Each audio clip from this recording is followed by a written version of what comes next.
ऋग्वेद 7:53-3 हे पृथ्वी और आकाश सुदास को धन दो।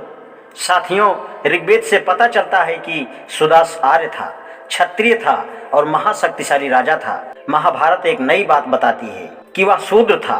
सुदास किस वंश का था? सुदास का संबंध 3 वंश से था, पुरु, त्रित्सु और भारत। सुदास और त्रित्सु का संबंध ऋग्वेद के 1:63-7, 1:130-7, 7:18-15, 7:33-5, 7:33-6, 7:83-4 से है। ऋग्वेद 1:67-7 में देवदास को पुरु का राजा बताया है और 1:130-7 में उसे पौरवे अर्थात पुरुषों का ऐसा संबोधित किया है। त्रित्सु, भारत तथा सुदास के संबंध में ऋग्वेद के मंत्र 7:33-6, 6:16-4 तथा 4:6-19 ने प्रकाश डाला है। पहले के अनुसार त्रित्सु तथा भारत एक ही हैं। दूसरे मंत्र में देवदास, जो कि सुदास का पिता था, भारतों का राजा बताया गया है। इससे ज्ञात होता है कि पुरु, त्रित्सु तथा भारत एक ही वंश की शाखाएं हैं, जो कि समय पाकर आपस में मिल गए। तथापि सुदास किस शाखा का था? चूंकि देवदास का संबंध पुरु तथा भारत से था, सुदास भी इन्हीं में से एक का होगा। दूसरा प्रश्न यह है कि भारत लोग कौन थे? क्या ये लोग वे थे जिनसे इस देश का नाम भारत भूमि पड़ा है? लोग भारत भूमि शब्द की उत्पत्ति को भली भांति नहीं जानते। हिंदू लोग तो केवल दुष्यंती भारत को जानते हैं, जो कि शकुंतला और दुष्यंती के वंश में पैदा हुए। इसकी कथा महाभारत में है। वे इस बात से अनभिज्ञ हैं कि दुष्यंती भारत के अतिरिक्त और भी भारत हैं। कम से कम 2 प्रकार के लोग भारत कहलाते हैं।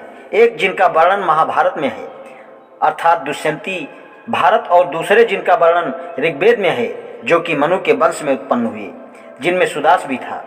यदि इस देश का नाम भारतीयों पर पड़ा तो ऋग्वैदिक भारतीयों पर पड़ा होगा। श्रीमद् भागवत में भी कहा गया है, वैद्यकृत महाभारत उपसंहार पृष्ठ 200, प्रियंबदो नाम सुतो मनो स्वयं भुवस्व तस्या गिरिघ्रस्ततो नाभिसभश्च सुतस्ततः अवतीर्ण पुत्र शतम तस्या शीद्रः पारगम तेषां वै भर्तो ज्येष्ठो नारायण परायण विख्यांतो वर्षमे तद्य नामना भारतमुत्तमम्।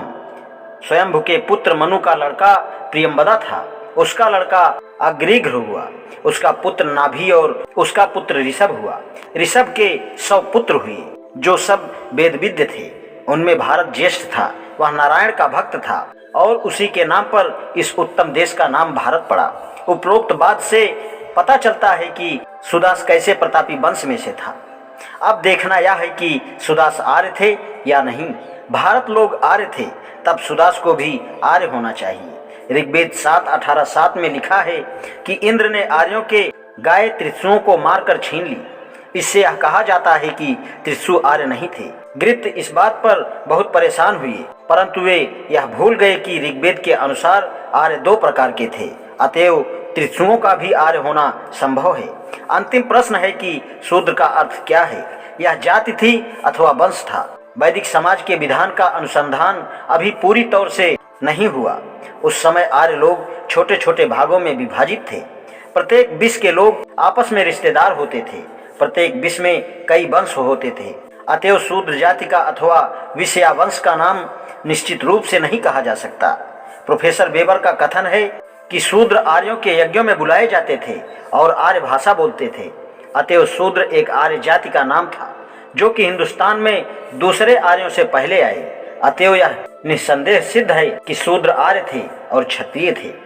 आज इतना ही, शेष कल। धन्यवाद।